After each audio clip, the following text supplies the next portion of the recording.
The next speaker I have is Lorraine Cameron, a well-kent face indeed. It's, I was thinking back, it's about 8 years since I was in the council, and Lorraine was definitely on it then. She originally represented the Foxbar ward and subsequently South West Paisley, and she is a representative of the Women for Independence, and it is imperative, I think, that in the coming months all sections of society, all sections are made aware of the possibilities that are opened up by independence, and I think we're probably well aware, if opinion polls are to be believed, there is a gender divide, and there's certainly work to be done in that area. So I would just like to hand over to Lorraine, and she'll speak for approximately 10 minutes. Thanks. Thank you.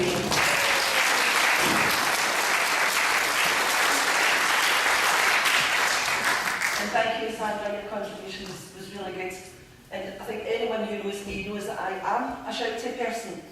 So I'll try and keep this microphone away from my mouth. And I've been in the council actually for 15 years, and apart from shouting my mouth off for the last 15 years in the chambers of Renfrewshire Council, I've actually never done any public speaking. This is the first time I've actually addressed a crowd as large as this one, so you know, I'm really quite nervous, to be honest. I was honoured and excited to be asked to do this in the first place, until I heard Jim Cllr was going to be here. I thought of all people to share a platform with, it just had to be the best, didn't it? Anyway, we're here, and thank you, Jim, for coming as well. But I could hear my old pal Jim Mitchell, I'm sure many of you know him, he was a councillor for many years here, saying in my ear, don't roll it in, don't be stupid. You know, you'll never be as good as Jim Cllr's. But he would have said that tongue-in-cheek, of course he would have been delighted that we had managed to get Jim into Paisley. And the cock-a-hoot that the word was being spread among Scotland, that he would definitely have been one of the first. He didn't appear chucking the rest of us out of the way, you know, nudging us out of the way. But taking the independence message to people is what we want to do, and I suppose it's, you know, we're following on that legacy that has been left to us by people like Jim Mitchell and people like Margot MacDonald, who was Jim's wife, and we all know how hard she worked to try and convince people that this was the right thing to do. And I joined the SNP because at the time I believed in independence, and at the time they were the biggest party. They were the people who had foot soldiers on the ground that were able to deliver, well, hopefully deliver a referendum. And I thought, okay, if there's anyone going to do it, it's going to be these guys who do it. And I joined the SNP. I sometimes wish this referendum would go away, to be quite honest. Sometimes my brain is just fuzzy with it all, and I'm getting angry on a daily basis with the media and with people who believe in the union, which we'll call unionists. Now we all know so much, and we are very, very painfully aware of the negativity that there is out there and how hard we have to fight, and it tires us. It definitely tires us. It's tiring me. But no matter how tired we are or how much the frustration keeps us awake at night time, this country needs us. Our people need us. There is absolutely no question about that. Perhaps all of them just haven't realised it yet.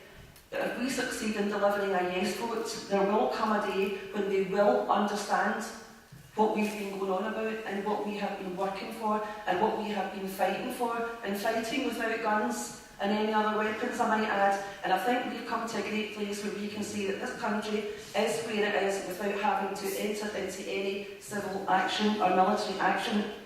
They will understand it, they'll understand all of it, and then they will be as passionate about protecting it as we are. Now, it's easy to paint a picture of what we have now.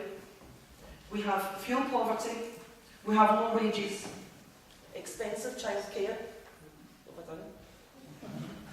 Somebody's turned me off.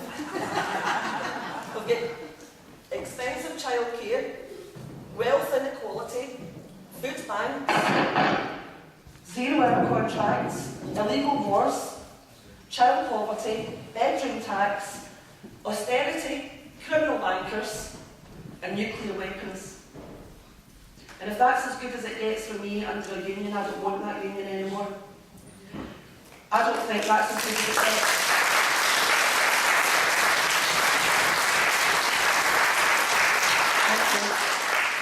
There definitely is a better way, and we need independence. We need the power to control what matters to us. We need our traditional Scottish socialist values to be retained, because let's face it, we are very, very unique in Scotland from any other country in the UK. I think our values, our socialist values, will never go away. We need to fight to retain them, though, in the face of what's happening in Westminster at the minute.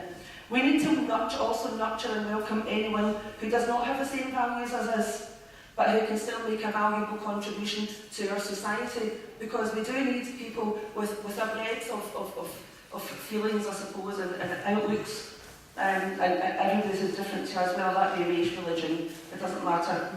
I also want Scotland to protect our Indigenous community and language, recognising what can be brought to our country by doing so. If we don't protect this, who will? Nobody's protected it up until now. People have been given several chances and they haven't done so. I want Scotland to fight not to have tuition fees. We can only do that with independence.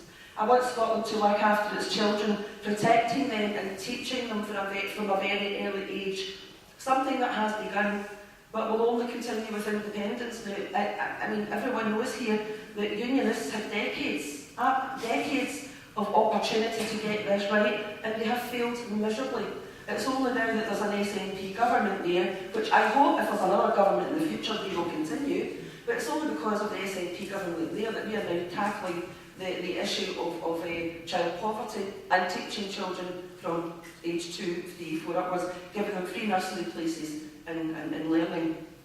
Now, I've only touched on a few issues that matter to us, but they're important nonetheless. And you will all have your own ideas about how we want independence to look in an independent Scotland. That's what makes the future exciting after independence, I think. We're getting to really finish the jigsaw, and we will find the missing piece that was hidden from us all those years in Alistair Darling's eyebrow. I think there's another Alistair Darling eyebrow joke. Poor Alistair, he's getting it hot tonight.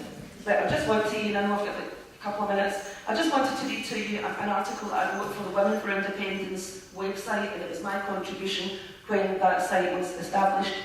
And I want my children and their children to have better than I did, like my mother hoped for me and her mother dreamt for her. I believe with all my heart that this can be made possible by Scotland gaining its independence from the UK, and this is the reason I have campaigned for independence for all of my adult life. I will continue to campaign for independence until I take my last breath. Shouldn't it happen this year?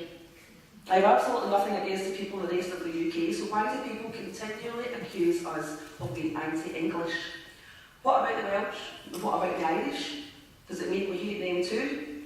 I totally disagree with that view of us. I don't know any other member of the SNP who holds even a scrap of hatred for an English person. I have never came across anyone I have ever met, and that's a lot of people within the SNP or within the independence movement who have said anything to me about hating English people. It's a myth that has been contrived by the media, and it's absolutely wrong. I bear no grudges towards other citizens of the UK either. I bear no malice towards the English football team, well, not all the time anyway. I happen to quite like the royal family, and I've got a wee soft spot for the Queen, even though I believe in a democratically elected head of state. I'm not really happy about the Queen still being our head of state, but I accept that a lot of other people do want that, so we've got to go along with what the majority of people want. I admire the patriotism of the English, though. Sometimes I wish Scottish people had a wee bit more of that in them. Okay, maybe we do, the activists are out there all the time, but we could be doing with a wee bit more oomph. The only grudge that I have is that me and my fellow Scots have to bend a knee to the Westminster government like a child begging for pocket money.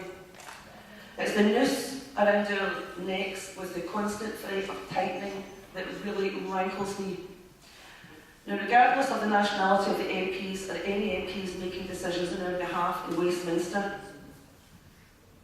I don't like it. I don't care what nationality they are. They could all be Scottish, I don't care. I still do not like decisions being made for me and for my children and for my grandchildren in England, in Westminster, we are perfectly capable of making our own decisions, and we are clever enough to make our own decisions. I still would never agree, ever, with my country being governed by another. And can you imagine us, of any other country that's independent right now, if we would they accept the proposition of becoming a union, if it were put to them now? Because I think the answer would be no, and I think many of us have talked about that. I want to be part of a nation that has, at its heart, the belief that we can do better. I want a government that has no restrictions when aiming to do better. I want our young people to know, without a shadow of a doubt, that their country will love, support and encourage them to be the best that they can be, and be secure in the knowledge that they have a government that really, really does have the power and the financial means to invest in them and create a stable future for them. And I look forward to the day when I can tell my children that we did it. That we did it for you, we did it for your children, and we did it for your grandchildren, just like my mother did for me.